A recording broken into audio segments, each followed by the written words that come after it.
നാളെ ജനുവരി 14 ചൊവ്വാഴ്ച. ഏതൊക്കെ ജില്ലകൾക്കാണ് അവധിയെന്നും തൈപ്പൊങ്കൽ അവധി എവിടെയൊക്കെയാണ് പ്രഖ്യാപിച്ചത് എന്നൊക്കെ വിശദമായി അറിയാം. വീഡിയോ ലൈക്ക് ചെയ്ത് കാണാൻ ശ്രദ്ധിക്കുക. വിദ്യാഭ്യാസപരമായ എല്ലാ അവധികളെക്കുറിച്ചുള്ള വാർത്തകളും അതുപോലെ തന്നെ സ്കോളർഷിപ്പുകളെക്കുറിച്ചുള്ള വാർത്തകളും അറിയാൻ നിങ്ങൾ ഈ ചാനൽ സബ്സ്ക്രൈബ് ചെയ്യുക. വീഡിയോ ഉപകാരപ്രദമായാൽ നിങ്ങളുടെ സുഹൃത്തുക്കൾക്ക് കൂടി ഷെയർ ചെയ്ത് കൊടുക്കാനും മറക്കരുത്. തൈപ്പൊങ്കൽ പ്രമാണിച്ച് സംസ്ഥാനത്തെ 6 ജില്ലകൾക്ക് നാളെ പ്രാദേശിക അവധി. സംസ്ഥാന സർക്കാരിൻ്റെ ഔദ്യോഗിക കലണ്ടർ പ്രകാരമുള്ള അവധിയാണിത്. 6 ജില്ലകളിലെയും സ്കൂളുകൾ ഉൾപ്പെടെയുള്ള വിദ്യാഭ്യാസ സ്ഥാപനങ്ങൾക്കുൾപ്പെടെ നാളെ അവധി ലഭിക്കും.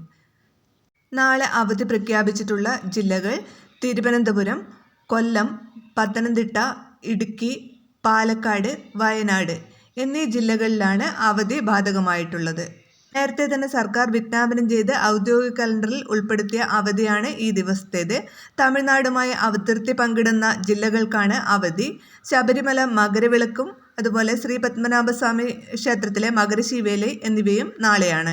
അതുപോലെ തന്നെ JRC A ലെവൽ എക്സാം എഴുതുന്ന കുട്ടികൾക്കുള്ള വീഡിയോസ് ചാനലിൽ അപ്ലോഡ് ചെയ്തിട്ടുണ്ട്. അതിൻ്റെ ലിങ്ക് കമൻറ്റ് ബോക്സിൽ കൊടുത്തിട്ടുണ്ട്, അതുപോലെ ഡിസ്ക്രിപ്ഷൻ ബോക്സിലും കൊടുത്തിട്ടുണ്ട്. അപ്പോൾ 8ാം ക്ലാസ്സിലെ JRC കുട്ടികൾ ഒന്ന് ശ്രദ്ധിക്കുക. അപ്പോൾ വീഡിയോ ഷെയർ ചെയ്യാൻ മറക്കരുത്.